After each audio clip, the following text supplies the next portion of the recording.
Good morning, everyone. Welcome at ASBMB Biochemistry of Lipid and Metabolism webinar. My name is Joanna Kwiatek. It's my pleasure to be a chairperson for this session and to present my research for you today. Because I'm the first person for this session, please briefly introduce myself and share my screen with you.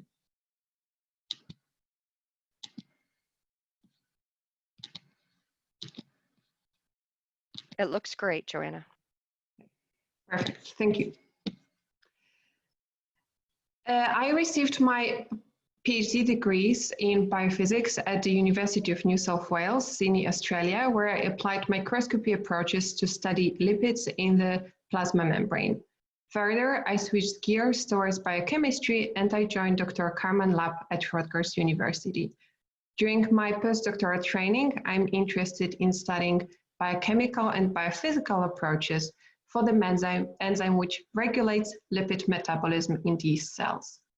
Today, I will present my work entitled Membrane Phospholipid Composition Governs pH1 Phosphatase Activity. This work was recently published. Sorry,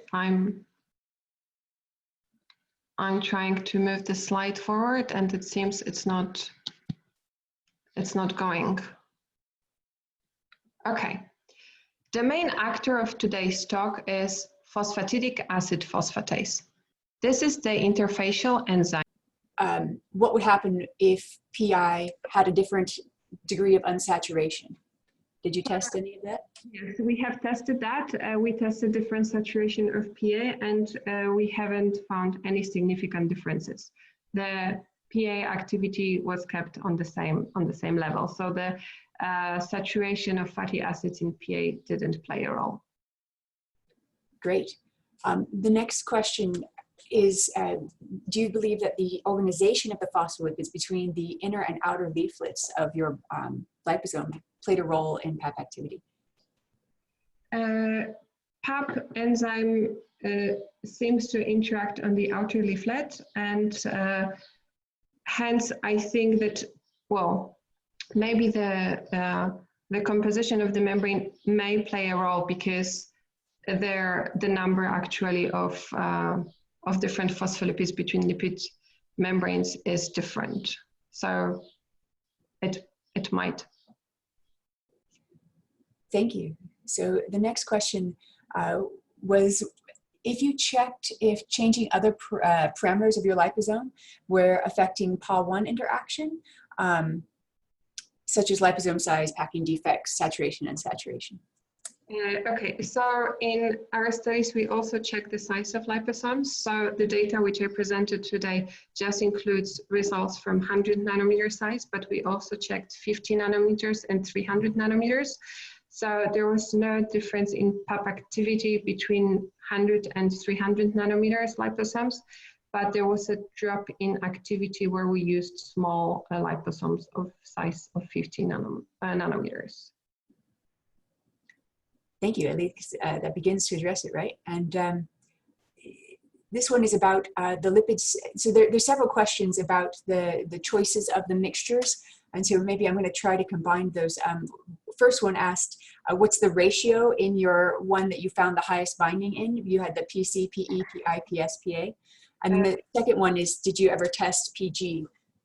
So, okay, we haven't tested PG, and the ratio between phospholipids was the physiological ratio, which is present in nuclear air membrane in yeast cells. Conveniently, that's the answer to yet another question. So somebody else had asked about whether or not the composition mimicked nuclear and ER membranes. Let's see. So I will thank all the people who are asking questions with good syntax. That makes it much easier for us. Did PS have a negative effect with the ability of PA1 to interact with your liposomes? So as I presented the first slide where we had activity data, where the liposome mixture contained either PS or PI, as well as PC and PE, we saw some differences between those mixtures, but actually we are wondering that PS might play some role, but actually it's still should be tested, like what caused these differences on the molecular level. Sure. Yeah, it was an interesting drop in the activity. So then somebody has asked specifically about the unsaturation level of the PE, presumably because it's a non-bilayer former. Mm-hmm. Sorry, in your liposome studies, I believe the question is asking about the unsaturation level of your PE. We used PE, the saturation level was 18.1, and we haven't tested any other possibilities of the saturation of fatty acid for PE. Great, and then I think this one has to be the last one given our time. That is it known how much surface area of the protein interacts with the membrane surface? At the moment, it's still not known because we still don't know the final structure of pH1. So we just might make some assumptions, but at this stage, I will not provide any numbers. Sure. Well, I think normally I would suggest that we thank you again, but we can all clap in our own spaces, and then perhaps it is time to move to the next speaker. Thank you very much. Thank you for questions. Our next presenter is Christopher Radka. Christopher completed his PhD in microbiology at the University of Alberta at Birmingham. During his PhD, he learned X-ray crystallography techniques and used structural biology to study transition metal chaperones. Christopher joined Dr. Rack's lab at St. Jude Children's Research Hospital for postdoctoral training, where he applies a hybrid method approach to study lipid metabolism in commensal organisms. Christopher, the screen and the floor is yours. Thank you very much for that introduction, Joanna. So yes, I am Christopher Radka. I'm a postdoctoral research fellow in the Department of Infectious Diseases at St. Jude Children's Research Hospital, and today I'll be presenting about unique aspects of lipid metabolism in the human gut microbiome. Christopher, I hate to interrupt you, but could you step closer or sit closer to the microphone? Thank you. How about, is this better? Yes, it seems to be a little bit better. You're going in and out, so I think it just needs to be more consistent. Thank you. Okay, all right, thank you. Hopefully this will work. Okay, so humans have co-evolved with a huge number of intestinal microbial species known collectively as the human gut microbiome. The human gut microbiome is comparable to an organ because it performs necessary functions for human survival and contributes to processes that regulate the gut metabolism. A major subset of these commensals belong to the phylum Bacteroidetes. These are gram-negative rods, and one might think they're like E. coli, but they're not. These organisms are strict anaerobes, so there have been special problems with growing them until recently. Bacteroidetes are associated with a healthy gut, where gut diseases like Crohn's disease and ulcerative colitis are associated with a reduction in the Bacteroidetes population. These organisms used to only be known by their 16S signatures, but now with genomic information and the technology to grow them, we can open the door and see if they have unique aspects of lipid metabolism. Shown here is the chamber we use to grow our Bacteroidetes of interest. There are many species of Bacteroidetes, and we picked Elastipes feingoldii as our representative member to study. Elastipes feingoldii, or AF, alone has a protective effect against colitis equivalent to the entire normal flora, highlighting the medical relevance of this organism. AF also produces sulfonolipids, which are analogous to sphingolipids and are a gut metabolic marker for Bacteroidetes. The gut is an extremely nutrient-rich environment, making LB seem like minimal media. We are interested in understanding how bacteria living in this environment use gut fatty acid nutrients. Fatty acid synthesis is an extremely energy-intensive process. We wondered if these organisms save energy and forego making their own fatty acids. Bacteroidetes are also resistant to a FABI inhibitor. Could this signal an area to develop antibiotics that do not perturb the microbiome? We began our study with a bioinformatics analysis constructing lipid metabolism pathways. From this analysis, we predicted AF does not make unsaturated fatty acids or phosphatidylglycerol, but does make phosphatidylethanolamine using the PLS XYZ pathway and encodes a FABI and a FABK. FABK K is an Fabi isoform resistant to Fabi inhibitors, potentially explaining Bacteroidetes' resistance to Fabi inhibitors. The fatty acid composition measured by methyl esters and gas chromatography confirm no unsaturated fatty acids. Based on the fatty acid composition, AF makes saturated fatty acids, and many of them are branched.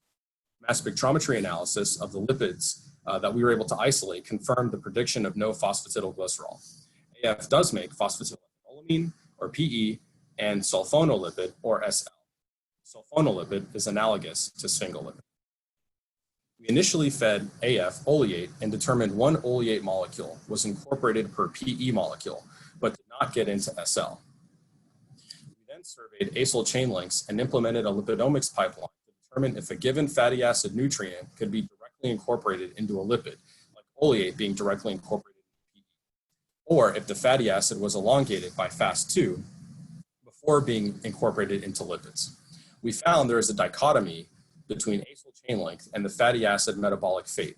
Shown by red asterisk, there is a cutoff at 16 carbon fatty acids where a decision gets made. Fatty acids with less than 16 carbons are elongated by Fas2, and fatty acids 16 carbons or longer are directly incorporated. From a dietary standpoint, this means that fatty acid nutrients obtained from eating meat and veggies would go into PE, and the fatty acid nutrients obtained from consuming milk, coconut oil, and palm oil would go to SL. We then moved to study the genes responsible for activating fatty acid nutrients. There are three pathways to incorporate exogenous fatty acids into lipid synthesis: fatty acid kinase, or FAK, fatty acid CoA ligase, or FAD, and acyl ACP synthetase, or AAS. We eliminated FAK as a possibility because AF does not contain the FAK genes. We identified 3 FAD or AAS candidates, and 2 of the 3 genes could activate fatty acids, shown here, and appear to have different substrate specificities. So blue bars here are laurate, or a 12 carbon atom fatty acid, and red is oleate, or an 18 carbon fatty acid. And so these 2 genes that activate fatty acids seem to have different substrate specificities. The FAD, one of the 3 that we predicted, does not encode the ability to activate fatty acids. The FAD and AAS pathways are indistinguishable by bioinformatics, so we need to test the enzymes directly to tell the difference. We purified the 2 candidates and compared their specific activities using ACP and CoA as acyl acceptors. Neither gene could activate fatty acids using CoA as an acyl acceptor.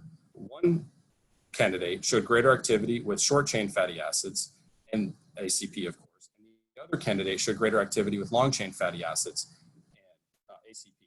Therefore, both candidates are AAS with different substrate specificities, consistent with the 2 metabolic fates for exogenous fatty acids: short-chain activation and long-chain activation.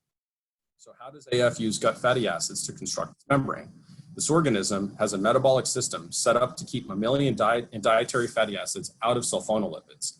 AF takes some host nutrients, shorter than 16 carbons, and fashions them into something that looks bacterial by Fas2 for lipid synthesis, or takes host mammalian fatty acids, long-chain fatty acids, and puts them directly into PE. This way, AF can use host nutrients, but in a compartmentalized pathway. We speculate that this is how AF protects itself from getting too many mammalian fatty acids in its membrane. Since SL synthesis is predominantly fed by Fas2, AF is going to burn as much energy as it can to make SL, no matter what, suggesting SL is vital for this organism. PE, on the other hand, is probably just a structural lipid where anything that gets activated can be used to make it. AF also uses the same Fas2 elongation system as other bacteria to make acyl ACP. We have identified all these genes in AF. Bacteria, fatty acid synthesis is an attractive drug target on account of Fas2 being required for the survival of many organisms. FABI is the most well-studied Fas2 enzyme from a drug discovery standpoint. AFN 1252 is a Staph aureus FABI inhibitor that is currently in phase 2 clinical trials. AFN 1252 has activity against many pathogens, including Staph aureus, chlamydia, Neisseria, and Listeria. Our laboratory has shown that in mice, AFN 1252 does not perturb the gut Bacteroidetes. As you can see here, after 12 days of treatment, the relative abundance and composition of the gut microbes is equivalent to those of untreated mice. So how might these gut bacteria be protected from this drug? AFN 1252 does not inhibit the Fab-I isoform Fab-K, as I've already mentioned. And since AF has a Fab-K, we consider this might be the mechanism of AFN resistance for all Bacteroidetes. Bioinformatics analysis of the commensal Bacteroidetes genera showed some organisms have a Fab-I, some have a Fab-K, and some have a Fab-I and a Fab-K. So Fab-K alone cannot enable all of the Bacteroidetes to resist AFN 1252. We constructed a deeply rooted phylogenetic tree of nature's Fab-I enzymes and observed that the Bacteroidetes Fab-I is evolutionarily distinct and falls into a Fab-I clade, a fourth Fab-I clade. To date, only 3 of the clades have been characterized. We purified the AF Fab-I and found that it is a tetramer in solution, like other prototypical Fab-Is.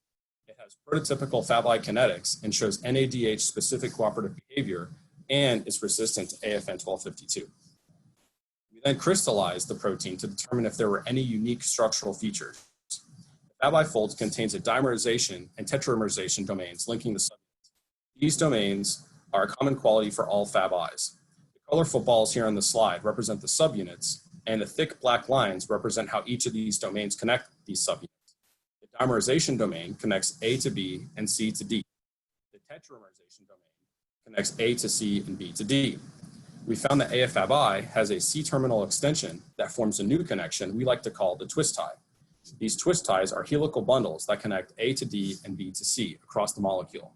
Here, we've rotated the molecule 90 degrees to show how the twist ties stick out. The twist tie is unique to AF Fab-I. We then explored the twist tie, how the twist ties respond to NADH binding, which is one of the substrates for this enzyme. We got the crystal structure of the NADH state and observed a significant conformational change. To show that change, let's take off the laser. To show that change, I did a morph between the substrate-free and NADH-bound crystal structures.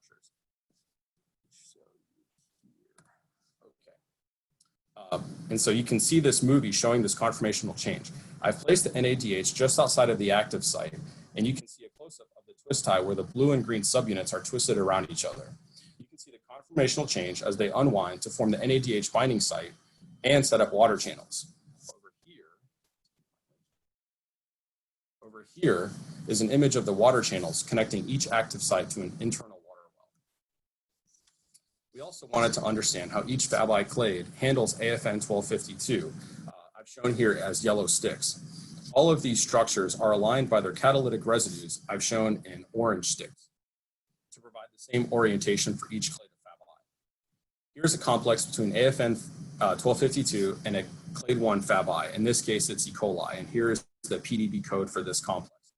You can see that AFN 1252 fits in the active site volume shown by, in this case, a pink mesh with a small piece extending into the solvent here. Clade 1 Fab-Is are sensitive to AFN 1252. Currently, there is no complex of a clade 2 Fab-I and AFN, so we had to model it into the active site. We predict the steric clash on one end of the molecule here with I2O2.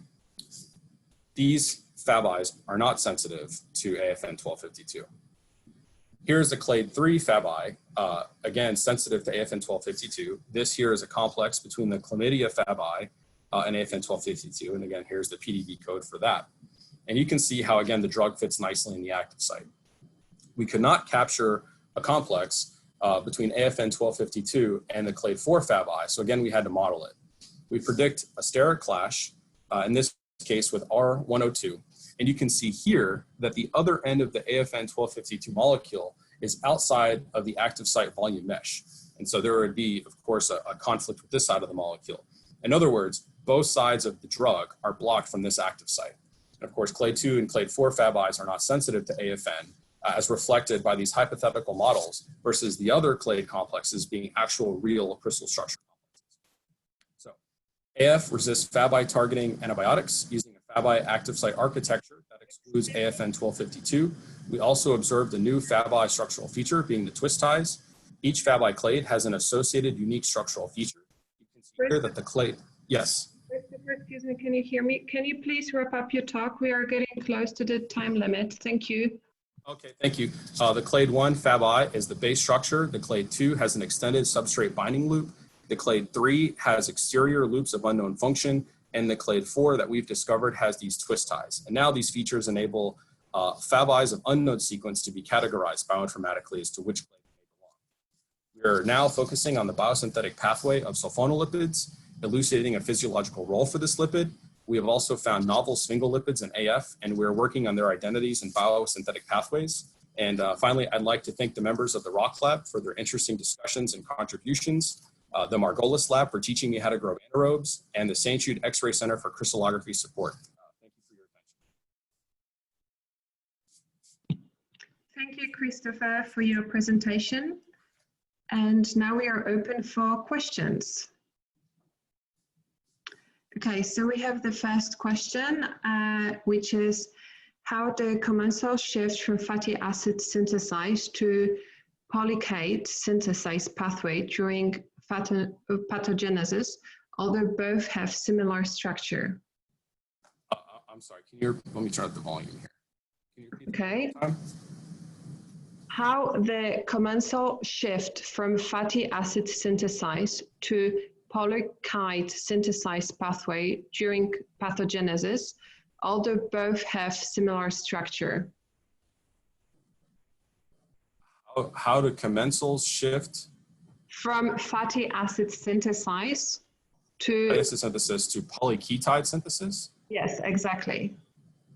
I'm not sure. I mean, we don't study polyketide synthesis. I'm sure there are probably environmental cues that may signal such a shift, but that I don't know. Okay. Thank you. The next one is, can you please briefly describe how sulfonolipids are made? So the current model for how these molecules are biosynthesized is that somehow the organism is able to make this head group here called cysteic acid.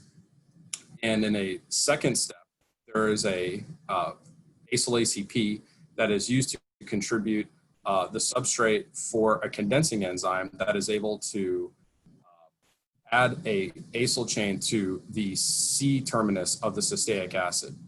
In a third step, there is a reductase that's going to convert a keto that it will be here from the condensing enzyme product to this hydroxy product.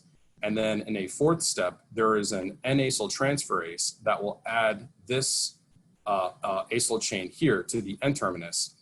In a fifth step, somehow the lipid will flip from the inner leaflet to the outer leaflet of the inner membrane.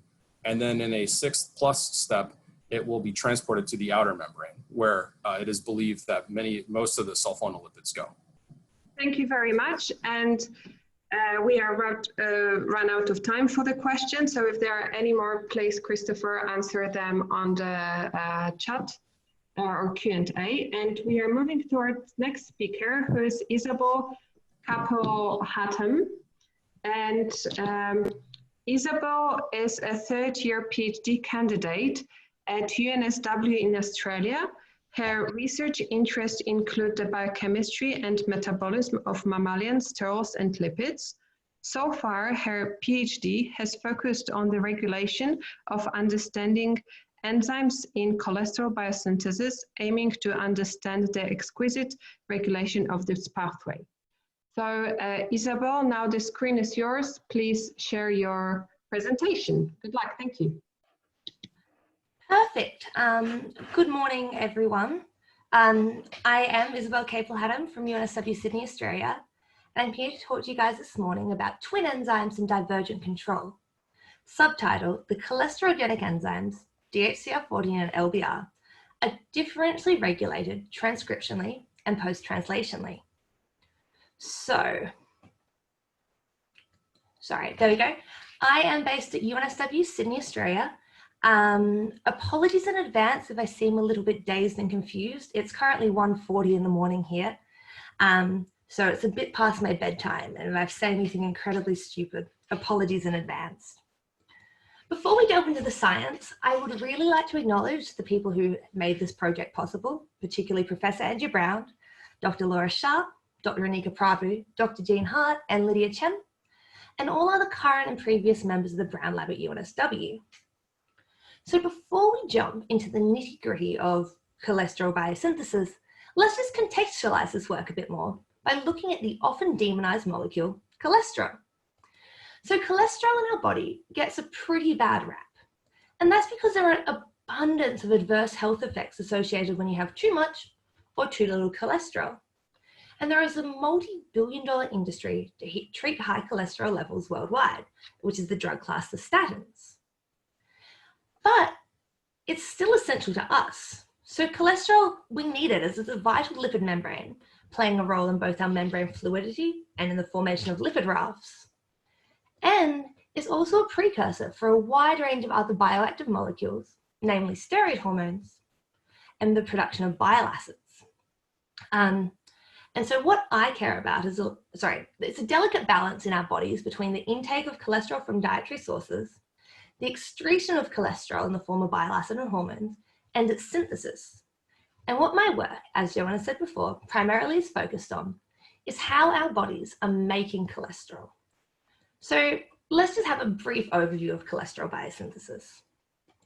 Cholesterol biosynthesis requires over 20 different enzymatic steps to get from acetyl-CoA to the final molecule of cholesterol.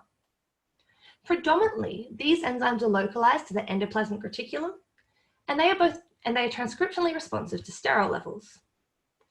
In this pathway, there are two well-established rate-limiting enzymes, HMGCR and squalene monooxygenase.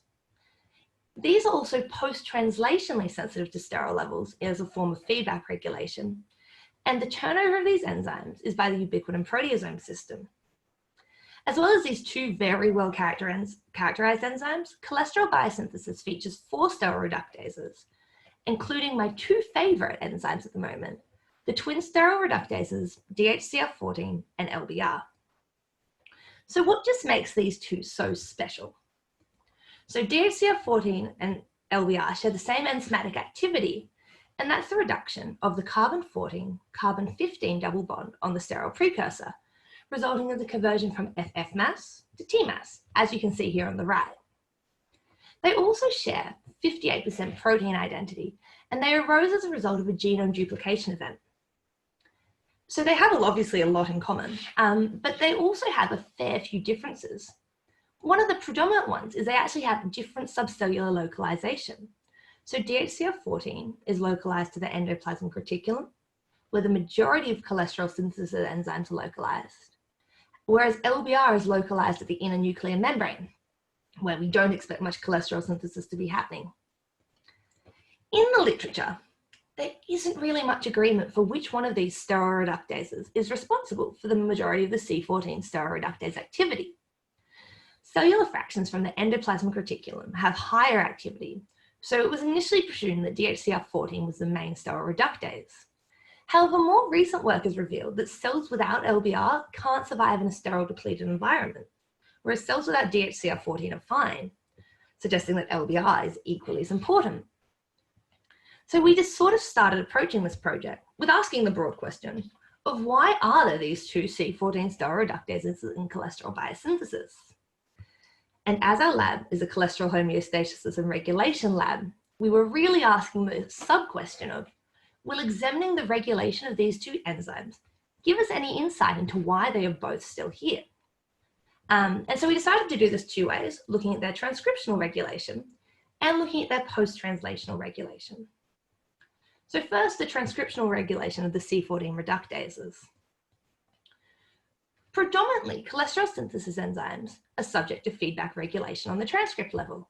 That is, when cholesterol levels are low, we see an increase of the transcription of genes involved in cholesterol production. Conversely, when cholesterol levels are high, these are cellular cholesterol levels, we see a decrease in the transcription of the genes involved in cholesterol production. The majority of cholesterol synthesis enzymes are regulated this way, and it's driven by the transcription factor, SRABP2. So we wanted to know, are DHCR14 and LBR regulated in a similar manner transcriptionally to other cholesterol synthesis enzymes? And the way we did this was doing a whole heap of different qPCRs by altering the cellular sterol status and seeing what happened to the gene transcript levels. So here we have HMGCR, a well-characterized SRBP target in white, DHCR14 in the black and LBR in the grey. And when we depleted our cells of sterols by adding a statin, what we saw was an increase in transcript of both HMDCR and DHCR14, whereas LBR expression remained pretty constant. Conversely, when there was an excess of sterol, when we treated our cells with 25 hydroxycholesterol or 24-25 epoxycholesterol, we see a decrease in HMDCR and DHCR14 levels, whereas LBR is still constant. So DHCR14 is following the trend that other SRABP2 targets follow, which leads us to conclude that LBR and DHCR14 are under different transcriptional control. The transcription of DHCR14 is responsive to sterols, whereas LBR's transcription is not impacted by altered sterol levels. So that's what we were studying, the different transcriptional regulation.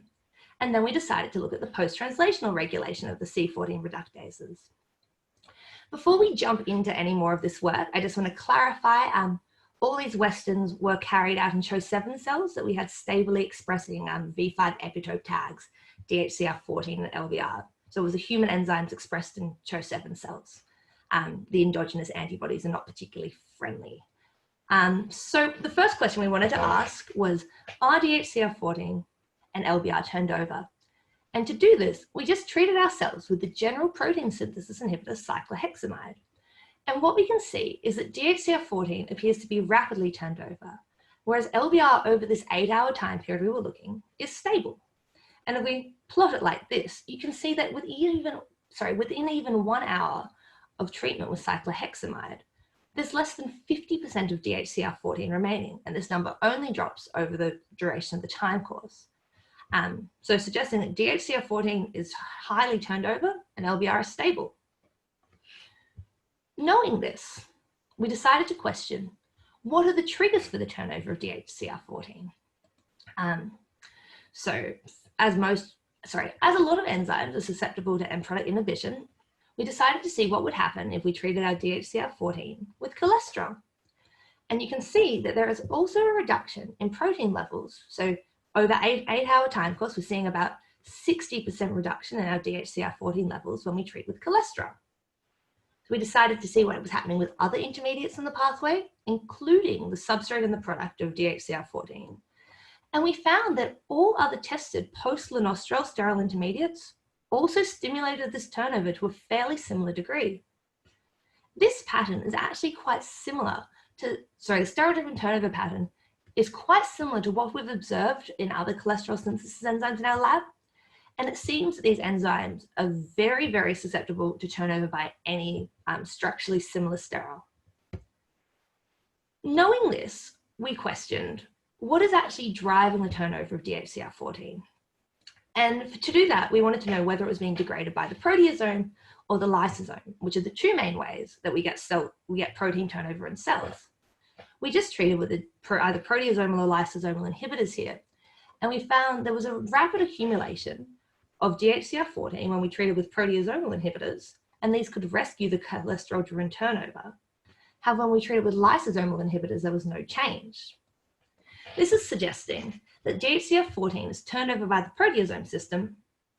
And just to confirm this a little bit further, we decided to see if we could find ubiquitinated DHCR14. And we found that in both high and low sterol conditions, so when we added cholesterol or when we didn't, DHCR14 was still ubiquitinated in the cells. So looking at our post-translational regulation then, what we've found is that DHCR14 and LBR are differentially turned over. DHCR14's turnover is triggered by cholesterol and other sterols, and the sterol-driven turnover of DHCR14 is via the proteasome.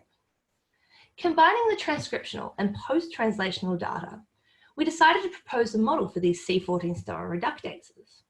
That is, when there is low cholesterol levels in the cell and a small cholesterol pool, DHCR14 is upregulated by SRABP2, and both DHCR14 and LBR are active in contributing to the C14 sterol reductase reaction.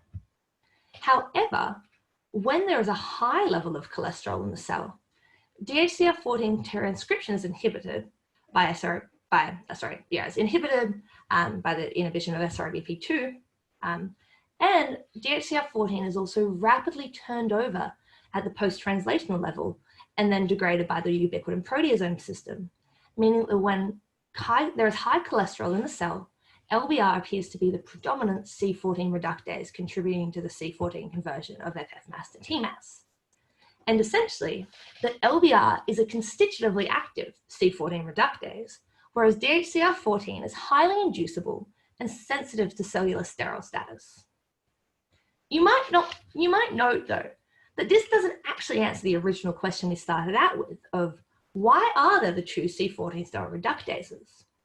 So we thought we might look a bit bigger than a cell, and we decided to look at the expression of these two different genes in different tissues in the human body. And this is just using the publicly available GTEx data.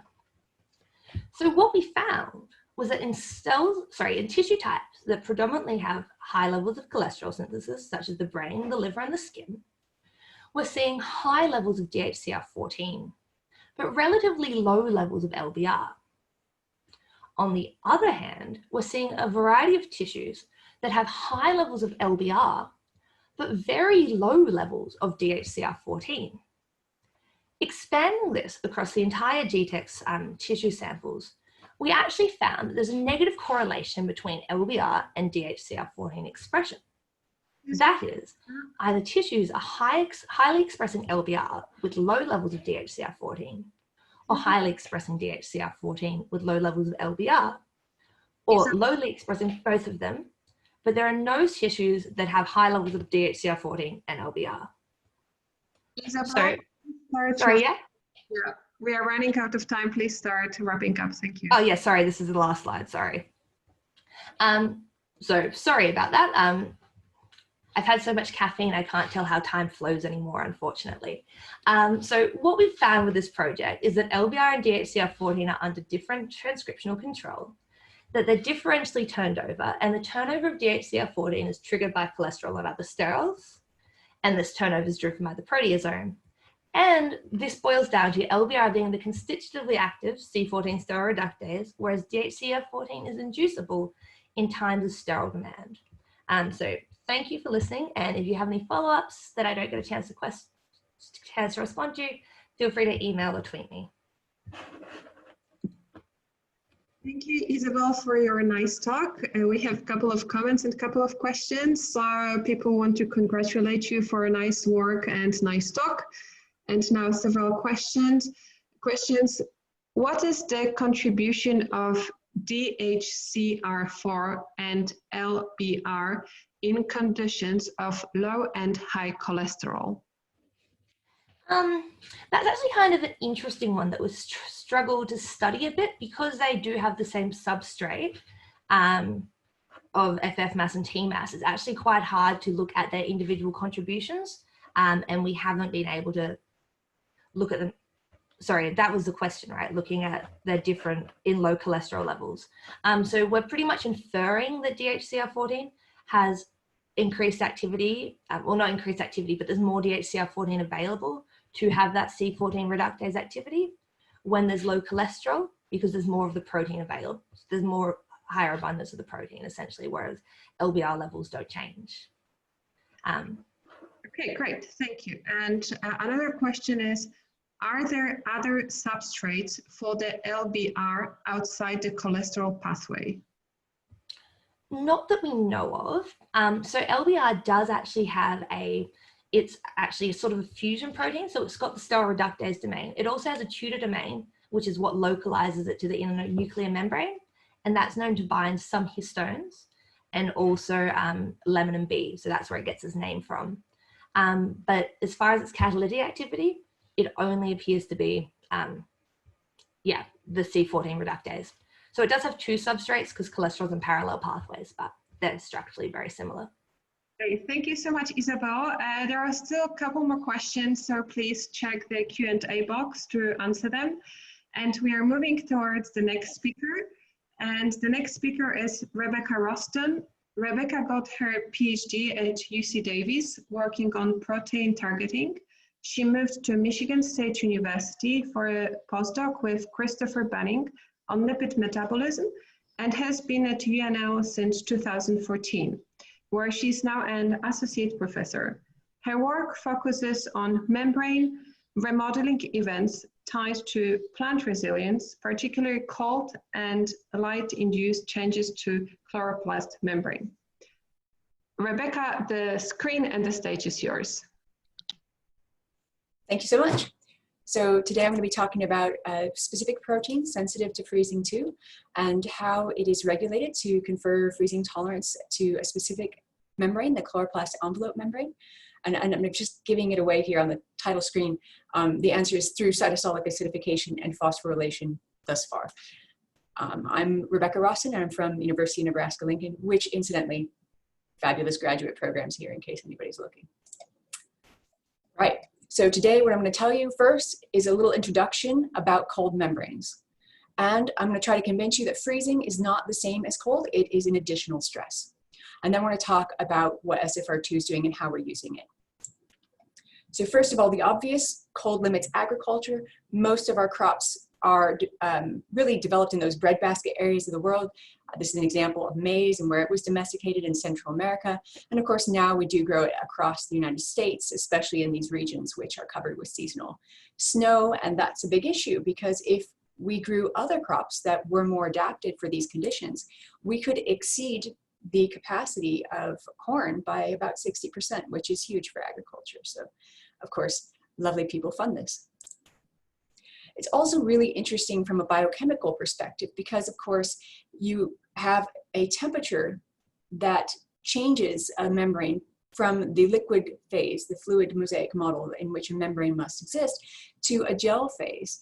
And in a gel phase, if a biological organism got there, what would happen would be catastrophic membrane fracture because the membranes must remain flexible, which is crap, right?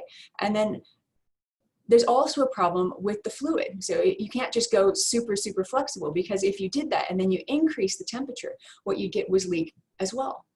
And so biological membranes are trying to ride this really small window, temperature window of a biological imperative, trying to keep that membrane composition right for each set of temperatures. And this is especially interesting in plants because plants don't, of course, regulate their internal temperatures. And within a day even, they can go 20-degree shift.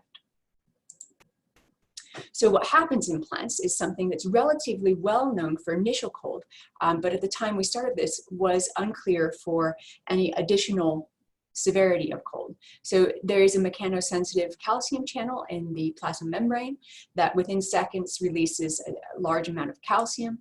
This activates some well-known transcription factors and has a bunch of responses. About 1/10 to the 5th of the genome responds depending on the plant. And of course, that results in many well-documented metabolic responses. But much less was known about freezing. And I want to show you that freezing is an additional stress because freezing involves ice crystallization. So in cold and in normal temperatures, the plant cell is pretty much the same, but when you freeze, you crystallize ice. And that crystallization happens primarily outside the cell where water is less buffered. That, of course, changes the osmotic potential, leading up to a 90% reduction in osmotically active water. So this is a very severe dehydration. What happens under very severe dehydration conditions is that membranes start rubbing elbows, so to speak, and what was a phospholipid bilayer and another phospholipid bilayer come together and end up forming, or can end up forming, hexagonal 2-phase lipids, another type of lipid phase. We can actually observe this in vivo. So here's model plant chloroplast envelopes. This is freeze fracture, and of course, freeze fracture usually shows you the lift between lamella with little bumps showing you where the proteins are. And here, of course, you can see the hexagonal 2-phase, which looks like spaghetti night, right? So long noodles. So not only does freezing have specific membrane consequences, but it also has specific membrane responses. So I'm showing you just 2 of them here. Oligogalactolipids are a specific type of lipid that occur only very low amounts during cold, but are dramatically increased during freezing. And oil also increases dramatically during freezing. So hopefully that's convinced you that freezing is in fact its own thing. We also have this really unique tool that we could use to study it. we had this protein named sensitive to freezing 2 that made the oligogalactolipids that I referenced on the previous slide that increase during freezing. It takes a monogalactolipid, specifically found in the chloroplast, and then it pops off that galactose, pops it onto another to make a digalacto or tri, if it starts with a di, or a tetra. And so we call these collectively oligogalactolipids. And they're quite specific to this enzyme. You don't see these exact oligogalactolipids made in response to any other enzyme, which means it's a great tool that we can measure. When we measure it, we find that the protein is always present. So this is plants incubated overnight at cool or freezing temperatures, and the protein is always there. But the product is specific to the much colder frozen temperatures. Even more interesting is the fact that the enzyme itself is not doing this. So when we take the enzyme, purify it, and ask whether or not it has a low temperature optimum, it does not. So it has a pretty typical temperature optimum. So we decided we could use this as a tool to figure out what was happening to activate this process. So hopefully I've convinced you that freezing is different from cold. It's definitely producing different products, and we believe sensed differently. So we're going to then ask the question, how is it sensed? How does SFR2 sense it? So this was fun.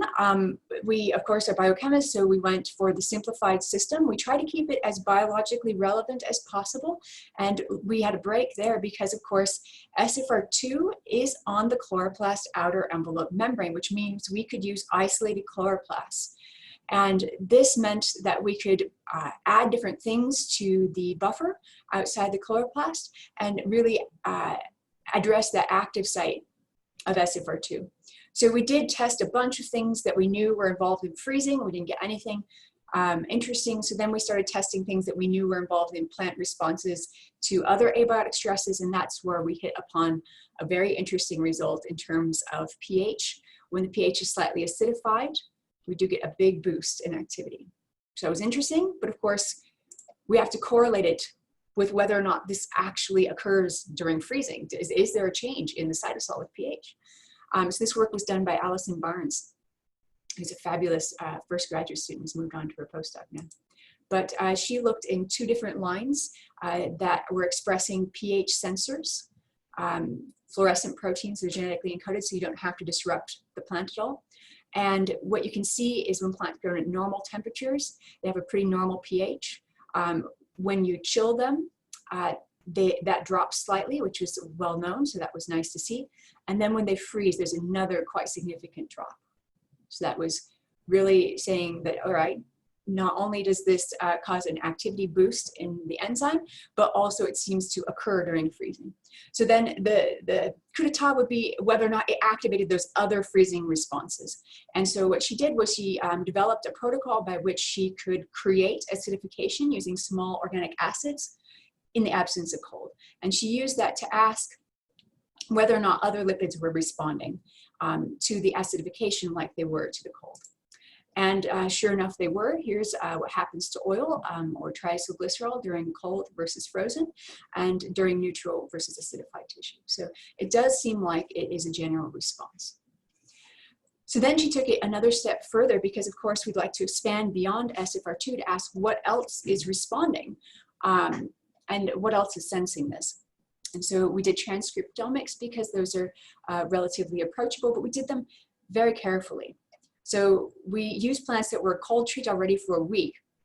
And then our control group was exposed to the low temperatures which they can withstand. And we compared those to those that were incubated for 3 hours at below freezing temperatures, which causes activation of oligogalactolipids and acidification, or simply to 3 hours of acidification. And what we got was very interesting. It's a smaller set of genes than one normally sees for cold acclimation. And there was a statistically relevant overlap between freezing and acidification for both up and down regulated genes. And those 48 genes are really interesting for us because they don't involve things that respond to that initial cold. Instead, what we found were things that responded to wounding. So that was very interesting, and I'm just going to ask you to put that in your hat because we're going to come back to that in half a moment. Okay, so a fabulous undergraduate in the lab has taken this further. Sammy Serber looked to see whether or not this pH change was regulated. There are large proton reservoirs within the plant cell, including the large vacuole and the apoplastic space, the extracellular space. And there are proton pumps that can be used to throw protons in or out of that space. And she showed that compared to controls, the inhibitor ones had less activity. Here's a control, here's the less activity in the inhibitor. So this is definitely something that is happening purposefully. The plant is throwing this pH purposely at a signal. But that, of course, does not tell us how SFR2 is sensing that pH drop. And so I'm not going to tell you, for time reasons, about all the things that we tried that didn't work. Here's the thing that we tried that did work. And this is started by Allison and moved to Zach, who's another graduate student in the lab. And he's been doing immunoprecipitations of SFR2. And what he found was very different phosphorylation patterns when the plants were grown at normal temperatures, cold or freezing temperatures. Unfortunately, those didn't result in activity changes. We also don't have perfect coverage. So now he's going back in with a phosphonull mimic, and that does show an activity change. So these are just all the potential phosphorylatable sites. So we do think that kinases and phosphatases are going to be part of the sensing of this pH. So then we got a little bit distracted at one point because all the plants have SFR2, but obviously not all plants are tolerant to freezing. So how did this system evolve? To answer this question, we started looking at a real variety of plants, and you don't have to take away much from this slide except for the fact that more recently diverged plants are here in purple, more anciently preserved plants are in blues and greens. So what you can see in our assay is that we're comparing the amount of oligogalactolipid accumulated during freezing versus that accumulated during fresh tissue. And those ancient lineages definitely have the highest accumulation under all circumstances.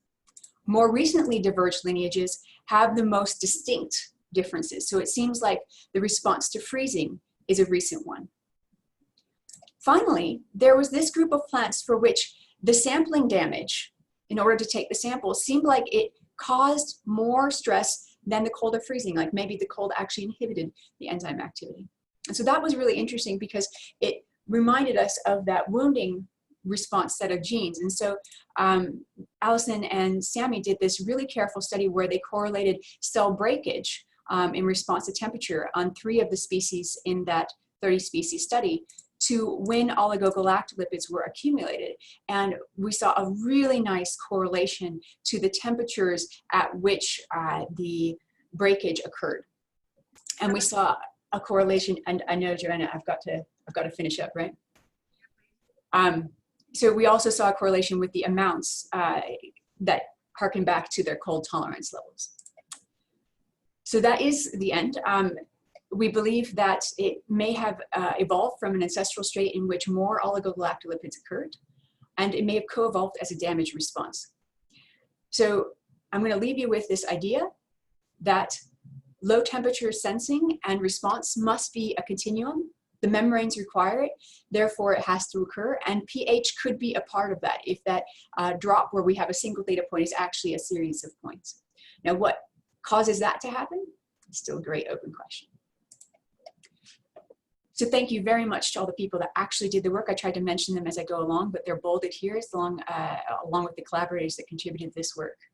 Thank you also for money. It's fabulous. And thank you for listening. I'm happy to take questions. Thank you very much, Rebecca, for a great talk. We are open for questions. So let me just start. I was just wondering if your studies could explain to us what's actually happening with plants, especially with the current global warming and climate change. Can that help us to predict how the plants might behave in the next years? Well, that's a big question to unpack, but certainly one of the major issues with climate change is that our most drought tolerant crops are also our least cold tolerant crops. So in order to make our most drought tolerant crops cold tolerant, certainly membrane changes will have to occur. This, at best informs this. There's a whole system of breeders and corn producers, not just corn, breeders and seed producers that need to be involved in that as well. Great, thank you very much, Rebecca. We'll be, there is one more question, but please check Q&A box and answer them, Rebecca, because we are running out of time, okay? Yep. And we will be moving towards our next speaker, who is Brianna Greenwood. Brianna received her bachelor degree in molecular biology from University of Puget Sound. Then she joined the Stewart Lab at the University of Alberta. Currently, Brianna is a PhD candidate in the Department of Biochemistry, focusing on analyzing the regulation of lipid biosynthesis in yeast. Brianna, the stage is yours. Thank you, Joanna, for that introduction. So my name is Brianna Greenwood. I am with the University of Alberta Biochemistry Department, and the title of my talk today is Evidence for a Novel Interaction Between Key Enzymes in the Lipid Biosynthesis Pathway in Saccharomyces cerevisiae. So hopefully by the end of this talk, I will have convinced you that there is an interactome within yeast that determines lipid composition. So we've found an interaction between OLI1, the main desaturase, and two key acyltransferases in early lipid biosynthesis. So the lens through which I viewed this project involved three main concepts. So lipid biosynthesis in Saccharomyces is dynamic, tightly regulated, and highly specific. It's dynamic in the fact that it can change in response to temperature and carbon source that the Saccharomyces are grown on. It's also tightly regulated, so in response to temperature changes, there can be releases of transcription factors that increase the amount of OLI1, or that main desaturase. And interestingly enough, lipid biosynthesis in Saccharomyces is highly specific. So when we look specifically at the triglycerides, we see that the second position in the triglycerides is almost always unsaturated. And we didn't really know why this was happening, why lipid biosynthesis in Saccharomyces was this specific. So we looked at other organisms. So other organisms exhibit this thing called substrate channeling. Substrate channeling is where intermediates in metabolic pathways go from active site to active site of the enzymes, sequential enzymes in that pathway. So in Arabidopsis, you see this in the tricarboxylic acid cycle. In flaxseed, we see this in between two acyltransferases.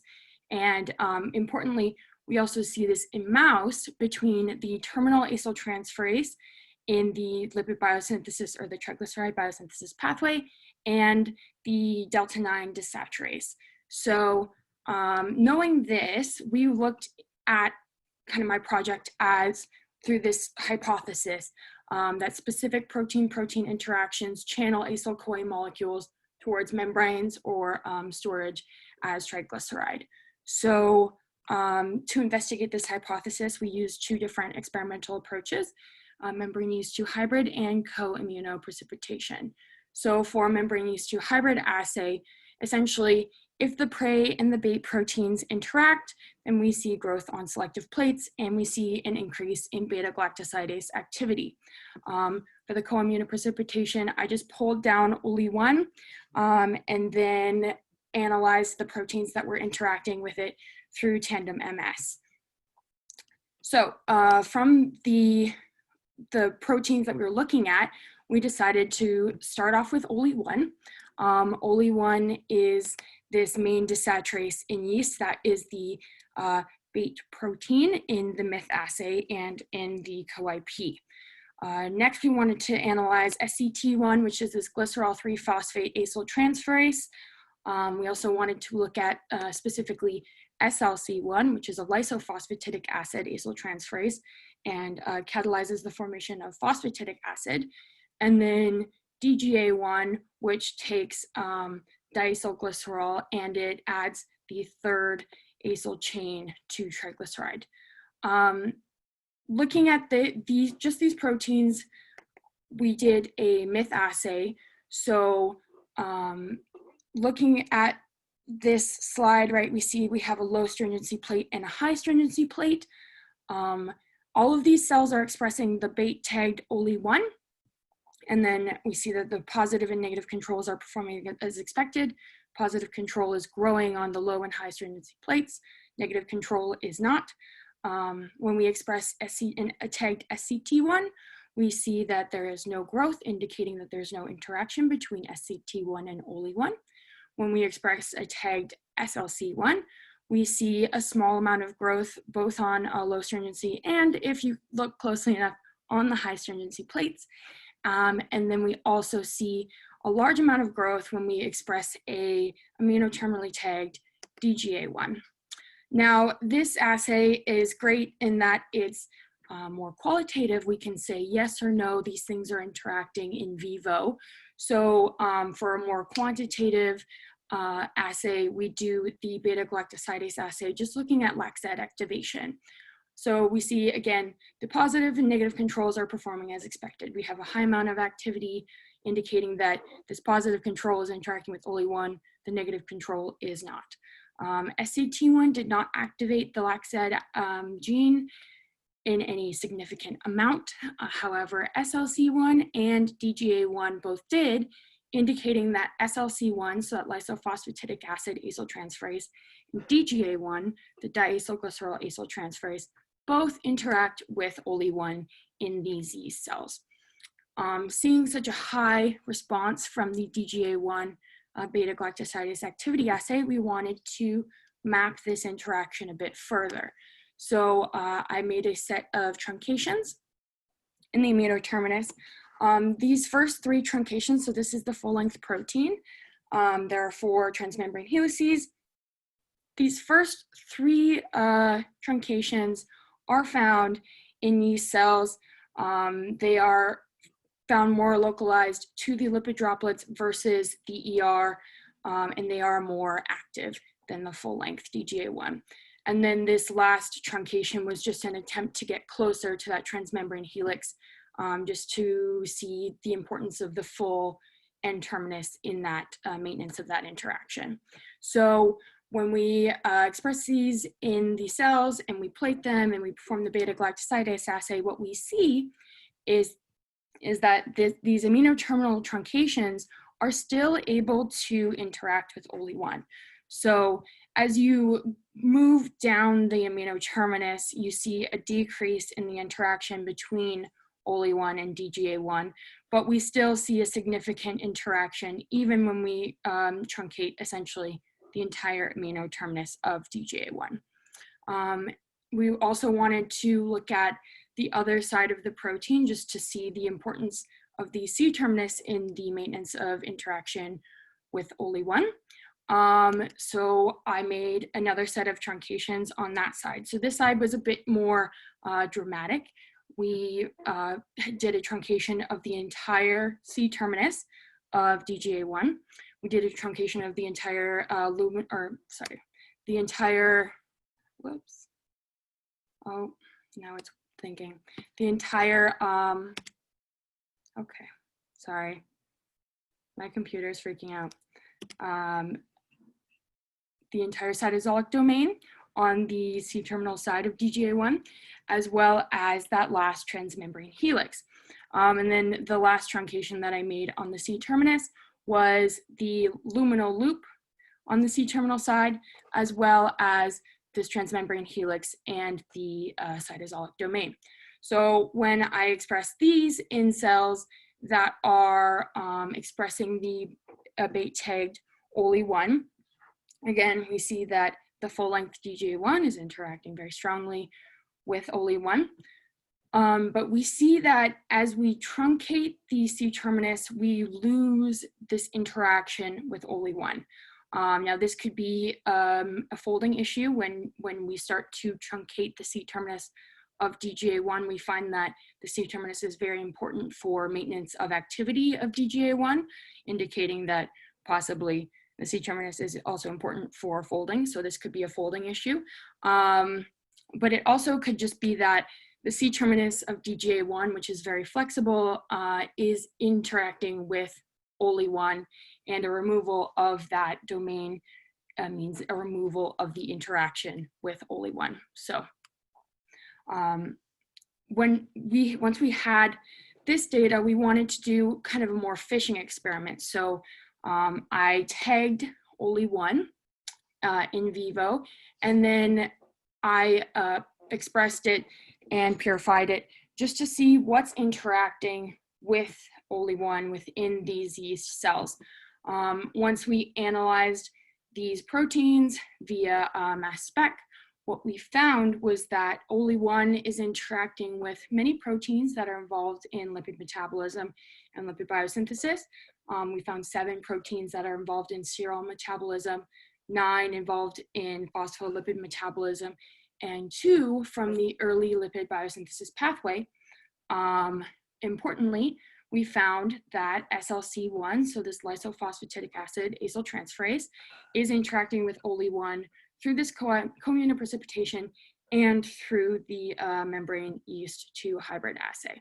So hopefully I've convinced you that there are these proteins that are interacting within yeast that can direct acyl chains from OLI1 to either membrane lipid biosynthesis or storage lipid biosynthesis, depending on the needs of the cell. We found that OLI1 interacts strongly with DGA1, and that there is an interaction between OLI1 and SLC1. Future research aims to determine the composition of this dysatrazome, as we're calling it, and whether or not SCT1 actually doesn't interact, or whether it's just that an amino-terminally tagged SCT1 is not able to interact because the amino-terminus is forming that interaction with OLI1. This is important because once OLI1 receives an acyl chain and desaturates it, it can direct this acyl chain to whichever cellular process it wants in this dysatrazome. And so we are looking at what exactly is in this complex. So I just wanted to thank everyone in the Stewart Lab for their work on this project. Thanks to Dr. Kwiatek for chairing this session, and thanks to all of our funders. Any questions? Thank you so much, Brianna, for a great talk and for sticking to the time. We have a question coming up. So the first one is, which phospholipid biosynthetic enzyme did you find in your col-P? We found there are some involved in choline membrane lipid biosynthesis, and I can send you actually a list if you want, because we have so many. I can't remember all of them, but there was like CHO1, ARE2, which is sterile synthesis, but also involved in lipid biosynthesis. Great. Thank you very much, Brianna, for your talk and for answering the question. We'll be moving towards our next speaker. We'll be moving towards our next speaker, who is Human Hefsi.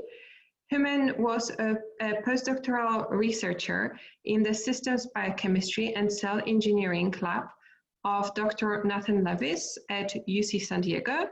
His research focused on integrating multi-omic diseases to understand Chinese hamster ovary cell behavior for application in cell lines engineering and optimal bioprocess design. He is currently working as bioinformatician at Logos, a Bay Area biotech company. Human, the screen is yours. Thank you. Thank you, Joanna. So again, I'm Human Hefsi from UC San Diego, and this is a little bit different from the previous presentation, but hopefully everyone enjoys it. I'm going to talk about the work that we've done eliminating the Warburg effect through a multiplex genome editing strategy. So what is the Warburg effect? This was a phenomenon discovered in the early 20s by Otto Warburg. And here what he did was he looked at lactate production and glucose consumption in healthy and cancerous liver cells. And he found something pretty interesting. So he noted that cancerous tissue consumed a lot more glucose than they needed to if they were just going to be fully oxidizing it to carbon dioxide. And he also noted that they secreted a lot more lactic acid than normal tissue. So his hypothesis was that cancer was fundamentally a metabolic disease, one where the mitochondria was non-functional. So we now know that it's not quite that simple. Cancer cells do have fermentative metabolism, but oftentimes they do this in conjunction with oxidative metabolism. And really there's a complex regulatory network underpinning the transition from normal cell to malignant cell, something that shifts the state of the cell metabolically from largely oxidative metabolism to one where both glycolysis and oxidative metabolism are used simultaneously. It's fairly similar to the Crabtree effect in yeast for those that might be more familiar with that. So since this phenomenon is so ubiquitous and seems to be present in basically every cancer, every tumor line studied, there has been a lot of study on the Warburg effect. People really want to understand, what is this fundamental hallmark of cancer cells, and maybe how can we take advantage of that from a therapeutic angle. But it's not really fully understood. So we still don't have a great idea why it occurs, why it seems to be so prevalent. But a lot of theories focus on these two reasons on the left. So maybe the reason that cancerous cells increase their glycolytic glucose uptake so much and increase their glycolytic flux so significantly is because they need to rapidly generate ATP as they're growing. Or maybe they need to promote flux storage through biosynthetic pathways by upregulating their glucose uptake. Our lab personally cares because this phenomenon isn't just occurring in cancerous cells, it's occurring in basically every proliferative mammalian cell that's been studied, including the Chinese hamster ovary cell line, which is the major cell line that's used for biotherapeutic protein production. So what does the Warburg effect look like in practice? As you can see, as the cells grow here, they're going to be consuming glucose and then secreting lactate here. And this is a problem in bioprocessing because as the lactate is secreted, the media will acidify. And this media acidification actually causes the cells to grow slower and slower. So you're basically in a race between media acidification and cell death as you're making protein. So people have tried to control the media pH by adding base, and that works to a certain extent, but eventually as your cultural osmolarity increases due to base addition, your cells are going to slow down and die anyway. So not just from the therapeutic angle, but industrially, there's been a lot of interest in controlling lactate secretion. People have tried things like controlling glucose feeding, they've tried silencing some of the gene targets, or even trying to induce the opposite effect, this lactate reconsumption by overexpressing a lactate-consuming enzyme. But none of these efforts have been completely successful. So we took a shot at it and basically approached this from a first principles approach by looking at the metabolic context around lactate secretion and the more desirable pathway. So fundamentally, everything rests at this pyruvate node. So pyruvate can be converted to lactate through the activity of these LDH, lactate dehydrogenase enzymes, or it can be converted to acetyl-CoA through the PDH, pyruvate dehydrogenase complex. So this seems simple enough, right? Just get rid of LDH and then everything will get shuttled through PDH and, job done. Unfortunately, people have tried this. It's actually one of the strategies people have tried for cancer treatment of inhibiting these LDH enzymes, and it's actually very effective in killing cells. So people have tried this for Chinese hamster ovary cells as well, and have found that knockout of LDH is lethal to the cells, or full knockout of LDH is lethal to the cells. And the reason why we believe, at least, is because there's a secondary level of regulation here, these PDKs, or pyruvate dehydrogenase kinases, that inhibit the PDH enzyme. So our thought process was that if you knock out LDH, everything gets forced through here.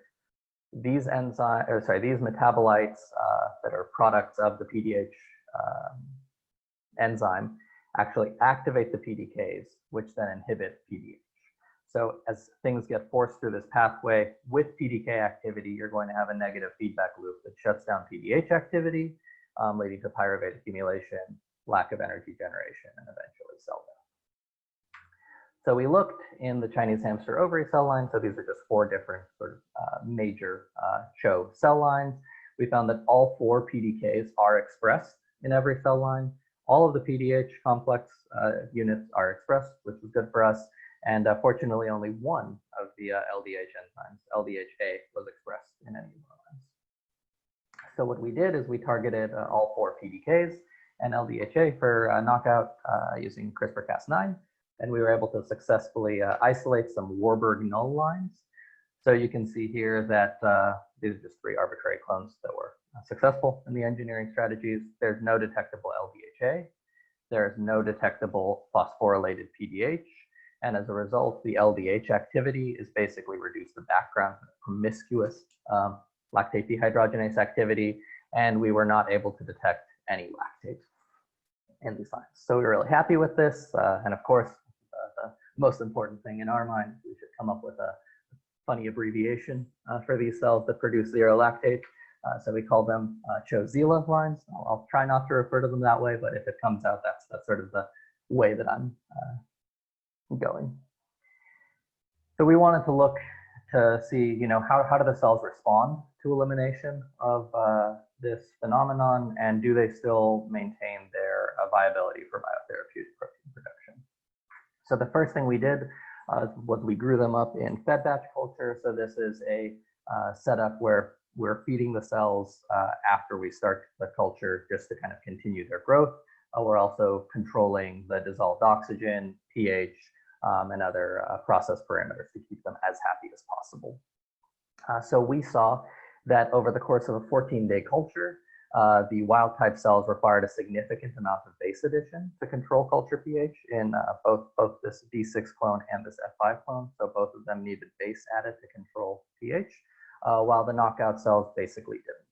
And this mirrors the lactate profile in the inset very well. So both the wild type cells, or in both cases, the wild type cells produced a significant amount of lactate, while the knockout cells did not. And as a result of controlling the culture osmolarity, the knockout cells were able to grow for a prolonged period of time. So from day 6 to 8, both the wild type cells and the knockout cells had the nutrients that they needed to grow, but only the knockout cells were able to actually continue growth, while the wild type cells ceased owing to high osmolarity. So we were happy with this, just to say that, okay, the cells seem to be pretty happy, but what the heck's going on? How is it that they're able to kind of grow normally when we've gotten rid of this metabolic behavior that seemed to be so prevalent and needed for growth? So we have done a lot of different characterization to try and figure out what the cells are doing in this state, and we found kind of a cohesive story that explains how they're able to respond, even if we don't fully understand why they're doing this. So the wild type cells, the knockout cells consume a little bit more oxygen than the wild type cells. And just kind of as a basic metabolism refresher, oxidative metabolism is much more efficient at generating ATP than fermentative metabolism. So even small differences in oxygen uptake can compensate for large energy deficits. If we look at the rate at which these cells consume and secrete major metabolites, we see that the knockout cells consume significantly less glucose. We've seen anywhere from about 30 to 60% less glucose. They don't secrete lactate. They do seem to secrete a little bit more alanine and consume more pyruvate. And all of this works out to say that they have a little bit more pyruvate available for oxidation through the TCA cycle. Of corresponding with this increased oxygen uptake rate. So our hypothesis is that they make up the energy gap from not glycolizing this glucose via increased TCA cycle activity. Consistent with this, we see significant increases in almost all of the TCA cycle metabolites in the knockout cells, especially pyruvate and acetyl-CoA. And then if you feed radiolabeled glucose, you see increased labeling of the TCA cycle metabolites as well compared to the wild type. So we're pretty confident to say that our cells are dealing with not producing lactates by basically channeling more glycolytic glucose into the TCA cycle. And they're doing this again without any sort of a decrease in growth rate. Finally, we wanted to make sure that they were still usable for biotherapeutic protein production, and we were able to successfully generate clones in red here for a range of different biotherapeutic proteins, and we were able to reach industrially relevant titers of about 3 grams per liter for a major monoclonal antibody. So we were really happy there. So why Warburg? What have we learned from this? I think we can safely say that the Warburg effect is not needed for ATP synthesis.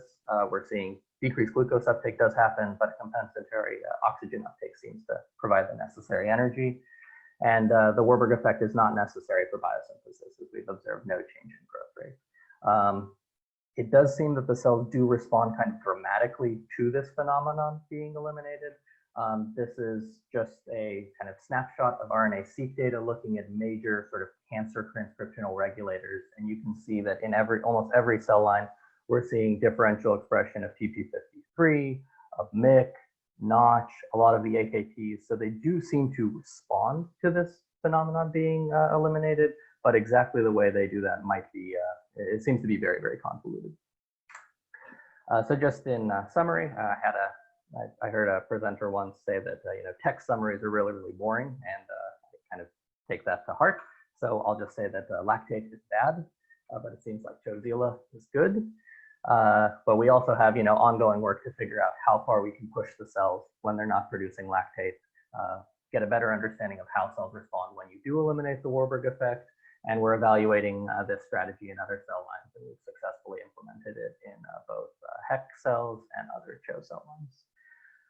Of course, a lot of this work, all of this work actually wouldn't have been possible without a very, very large group in Denmark that did a bulk of the actual wet lab work before I went over there to help out. And thank you to Nate, who is also the next presenter, and my old PI for kind of taking a chance on exploring the strategy. And thank you to the Novo Nordisk Foundation for their funding and support for the program, the organizers, and all of you for listening. If there are any questions, be happy to answer them. Thank you, Herman, for your talk. Seems that we are running out of time. Let me check if there are any questions at the moment. So maybe let's leave it at this stage that please, Herman, check Q&A box, because we don't have much time left. So we will be moving towards our next speaker, who is Nathan Levitz. Nathan is an associate professor of the pediatric and bioengineering at University of California, San Diego, where he runs a lab focusing on the use of systematic biology for disease diagnostics and for engineering mammalian cells for paramytical production. He led the efforts for mapping out the metabolic pathway in mammalian cells and using those to aid in the engineering of cell metabolism and protein glycosylation. With that, Nathan, the screen and the stage is yours.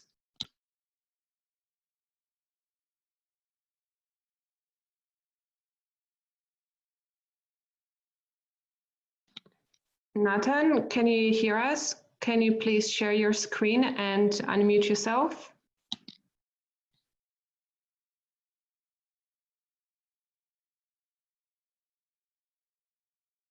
Hello? Hello, seems we are having some technical issues. Nathan, are you? So, is it working now? Great. Can you see my screen? No, not yet. Okay. For some reason I was sharing it, but it wasn't showing up. Can you see it now? Yes, we can share your screen. Okay. See your desktop. We see your text pad, Nathan. Oh, okay. How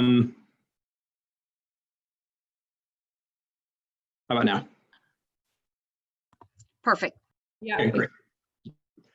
Okay, well, I want to thank the organizers for allowing us to present this work. Our work is a little bit outside of the scope of the overall theme of lipidomics.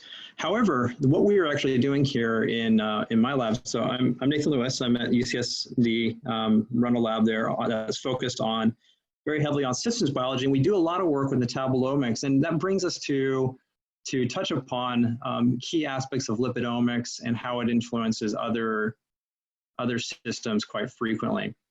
Now today, what I'm going to talk about is some work that we've done that is highly dependent, or very much influenced by the lipidome, in the sense that the lipids are critical mediators of cell-cell communication and how the cells actually interact with their environment. And one of the ways that they do this is actually by significantly impacting all of the molecules that are used for interactions, a big chunk of them being proteins. That is in the secretory pathway. We see basically as a protein is being synthesized, it has to be synthesized often for secretion or translocation to the membrane. It has to be synthesized in the ER and is transported through the endomembrane system until it eventually gets secreted. And lipids and the lipid composition significantly affects the localization of all of the machinery in the secretory pathway, such that this influences the ability for cells to take up nutrients by modifying the synthesis and trafficking of transporters, to changing the way that cells interact with the extracellular matrix, to how it influences the ways that cells mediate their cell adhesion and so forth. It also influences all the secretion of a number of different cytokines and growth factors and other proteins, and affects the synthesis of receptors. So the mammalian secretory pathway is basically the key portion of the cell that mediates all cell-to-cell interactions, all influences or all interactions with the environment and so forth. And so one thing that is critically important about the secretory pathway, though, in the pharmaceutical space is that it is used to produce most of the top-selling drugs. So if you look at the top-selling drugs in 2018, 11 of the top 15 are actually proteins. And these proteins are synthesized in the mammalian secretory pathway by and large, and account for a very, very large market. And this includes antiviral monoclonal antibodies, viruses for gene therapy, antivenom cytokines, vaccine proteins, and so forth. And most of these are being produced in mammalian cells, in particular Chinese hamster ovary cells, like Human mentioned earlier on.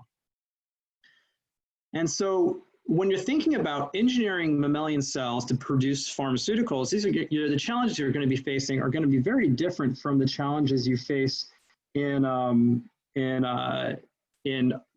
manufacture of small molecules. In that you're trying to coax cells to produce high amounts of a protein that at best has no benefit to the cells. So you got to trick it to make it. And sometimes these proteins can actually be toxic to the cells.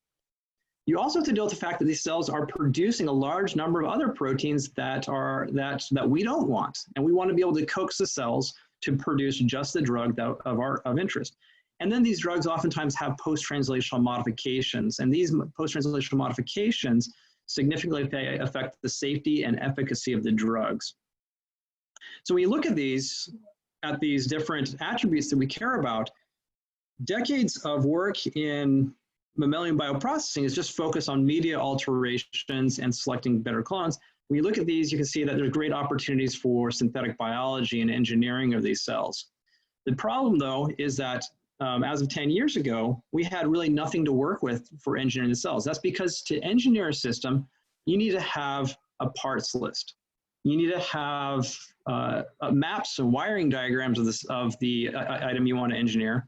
And you have to have tools for engineering it. And we didn't have almost any of these for Chinese hamster ovary cells. And so over the last decade, my group and collaborators, we've turned CHO cells into an engineerable system. That was started by efforts to sequence the genome, which we did about 10 years ago and published several different iterations of that. Then we started mapping out the secretory pathway, all the different components in the ER that are important for making the proteins and so forth.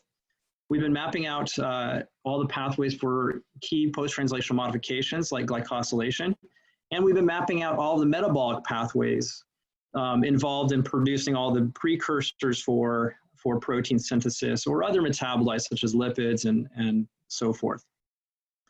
And so that gives us a wiring diagram of the cells. We have the parts list in the wiring diagram. Now we need a tool for editing and for engineering it. And that's what we've done is with the number of collaborators, we've developed tools for editing cells and doing large scale screens of using CRISPR and so forth, and also developing bioinformatics to aid in the analysis. And so together, now we have the parts, the wiring diagram, and the tools to edit it. We've been able to jump in and start engineering the cells. So what do we want to engineer? Well, I'm going to talk today about our efforts to look at the secretory pathway. So what does a secretory pathway really look like? And so I'm going to first apologize to those of you with a slow connection because we have a short movie of sorts that show the secretory pathway. Now what you see here is a painting by David Goodsell of the secretory pathway. You can see right here in kind of the yellow-orange colors, you have the nucleus. And what you have here is you have the DNA is going to be transcribed into RNA, and you see in pink the spliceosome is splicing the mRNA. The mRNA gets passed through the nuclear pore, grabbed onto by a ribosome, passage into the ER, translated, folded, passed to the Golgi where it gets trafficked and glycosylated, and eventually gets transported. So if you look at the system for producing an antibody or other secreted proteins, it's quite complex. There's a lot of parts there. And so if you want to go in and engineer that system, we have to understand how that system is organized. That has been one major goal of my lab, is to map out the mammalian secretory pathway. Now we have here one of those canonical KEGG maps of metabolism. Can we get something more like that, but for the secretory pathway that tracks the synthesis and secretion of proteins in mammalian cells? So to do that, you can go back and say, well, how was it done for metabolism? Well, for metabolism, what you do is you identify all the enzymes that are involved in the system. You figure out their substrates and their products, and then you can take those substrates and products and start piecing them together into pathways as you'd see in your typical biochemistry textbook. Now, what you can further do is you can take that and you can translate that mathematically to build a computational model that allows you to simulate the flux of material through all these pathways. Well, you can do the same thing for, one thing you can, as you are doing these, building these models, you could also leverage the fact that most of the materials that influence cell growth or protein production are actually metabolite precursors. That's going to be your DNA, ribosomes, lipids, and so forth. And you can run simulations to be able to even predict how fast your cells will grow based off of the metabolites they're taking up and the predicted fluxes in your computational model. And so we built this model for Chinese hamster cells. This was a large effort. It's one of those great efforts when you're writing up a paper and you go to a conference and you find out there's several other people writing the same paper at the same time. Well, we went in and we did that at a conference, and we found that there were several other groups that were working on this. And so we pulled them all together and we built a community computational model of Chinese hamster ovary cell metabolism. This was led by Human Hefsey, who you already heard from. And this computational model accounts for the enzymatic functions of nearly 1,800 genes in the genome. This is thousands of reactions, and you can then take this and predict the metabolic fluxes, and you can predict cell growth, you can predict protein production, and so forth using this model. Well, we wanted to go beyond just predicting metabolism. We wanted to be able to predict protein production at a molecular level.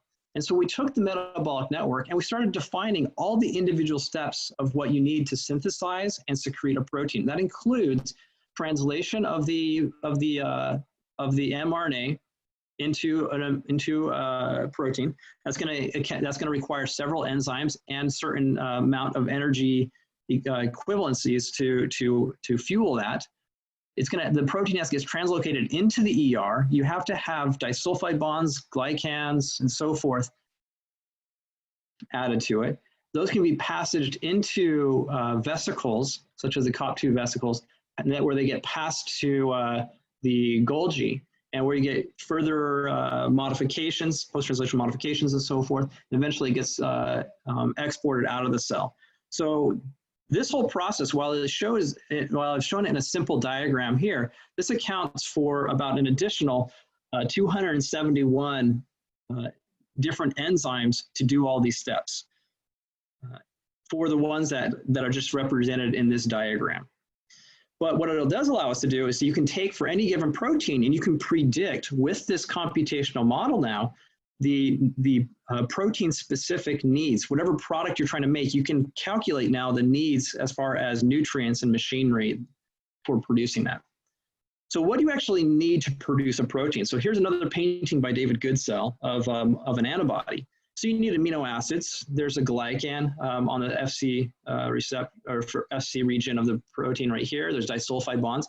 So you have certain enzymes that are needed for making all of those different post-translational modifications. You also need chaperones and other things like that to fold it. How does that compare to human growth hormone? Where human growth hormone is definitely much smaller, has different amino acid composition, has different post-translational modifications, no glycans, but it does have phosphorylation and others. So definitely it's going to need different machinery. So with our computational model, we can now start to predict that. However, each protein is going to be competing with other proteins. So we want to understand first, what are the cells making other than the drug that we're trying to get them to produce, the monoclonal antibody we're going to produce? They're going to be producing a large number of other things. And then are there certain distractions that the cell has that you can start to eliminate to boost the amount of drug being produced? So what we did in collaboration with our colleagues at the Technical University of Denmark, we did riboseq and RNA-seq on cells that are producing an antiviral monoclonal antibody. So we took these CHO cells and grew them over a period of time, and we were able to track the amount of drug that they were producing, the total amount over time, and then also the amount per cell at early on and later on. And we then did the RNA-seq and riboseq at multiple time points, and what this allowed us to do was get a map of exactly what the cells were spending all their resources making. And so what you can see here is the cells are spending a substantial amount of their resources producing the antibody, the heavy and light chain. There was another selectable marker that was in there. And then you can see for all these other different processes, how much the cells were using for growth and so forth. We plugged this all into our computational model, and we were able to then predict at different days, if we knocked out one single gene, this NEOR, how much could we boost the productivity? You can see it during exponential growth, you can barely even get just 4% of a boost of protein production, of drug production. Nathan, excuse me, yes. Nathan, can you please wrap up? We are wrapping up. We are getting rid of time. Thank you. Okay, so yeah, this is the final result. So basically, the model was able to predict by day 6 that you'd be able to boost the productivity by 29%. So it's something that we're doing, and so what we did is we knocked down that one gene, and we're able to, and consistent with the model predictions, we got an increase of almost nothing at mid-exponential phase, but an increase of 18% when we knocked down that one gene as the model predicted.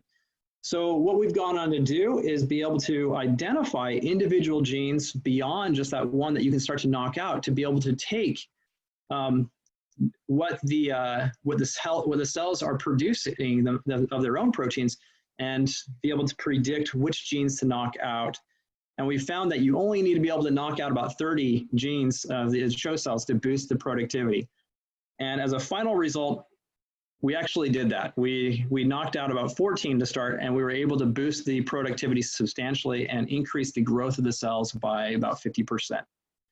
So with that, the secretory pathway is going to be used to produce about 1/3 of all of the protein coding genes in the genome.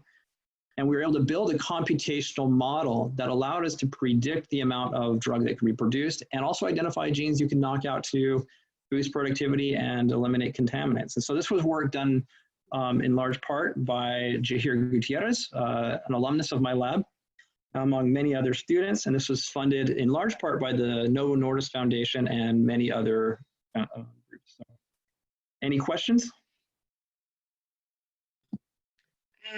Thank you, Nathan, very much for your talk. I will just ask you one question. What is a major drawback of your computational model? So as with any computational models, they are dependent on our knowledge of the system. And the secretory pathway is by far, we are far from having a complete understanding of everything going on in it. However, as we are bringing in new techniques and so forth, machine learning and so forth, we're able to start bringing in a lot of these uncharacterized processes that are going on in the system and account for them too. And so this could actually bring in a lot of more vague influences, such as what is the lipid composition? How does that influence it? Or what about enzymes that we don't know their functions and so forth? And so there's a lot of opportunity now to incorporate more black box techniques. We have another question, which is, any plans to manipulate lipid environment to increase protein production? Yeah, there's actually a lot of opportunity in that space. There's been a few studies by colleagues of mine, including some work that we've done too, where we've been able to, where researchers have been able to modify the lipidome by targeting individual genes to change the balance of lipids in the ER and Golgi, thus influencing productivity. So it's an area of interest that we have, definitely, and we've been starting to map to increase some of the scope of our models to include lipid production and so forth. Great, thank you. If there are any other questions, let me quickly check. Yes, there is one more.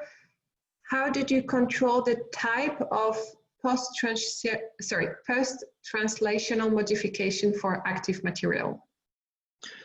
How do you control that? Well, in the model, we account for the enzymes that are influencing the post-translational modifications that are known on that protein. There are some types of post-translational modifications that are quite complex. Glycosylation, your enzymes can change that modification the way it looks quite easily. And so we've developed algorithms that allow us to predict that. Anyone interested in that can reach out to me and I can go over all the details on that. Thank you.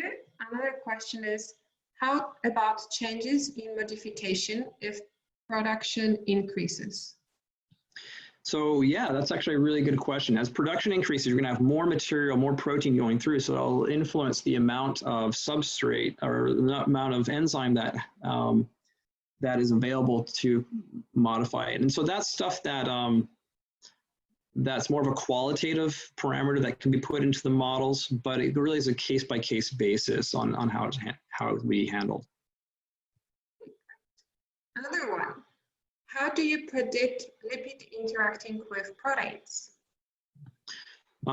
That's actually a really good question. That part is, there's still a lot of work done by others that has been looking at that, but the different lipids themselves are going to have different chain lengths, different chemistries to them, and influence the thickness of a membrane, for example. That will influence potentially protein structure. It's outside the scope of what we're building, what we're doing in our model right here, but that's one way you can probably look into that. It's going to be more of a structural biology, biophysical model type approach. Or you can do machine learning too, and kind of train it. So. Thank you very much, Nathan. Seems that you answered all of the questions. Thank you.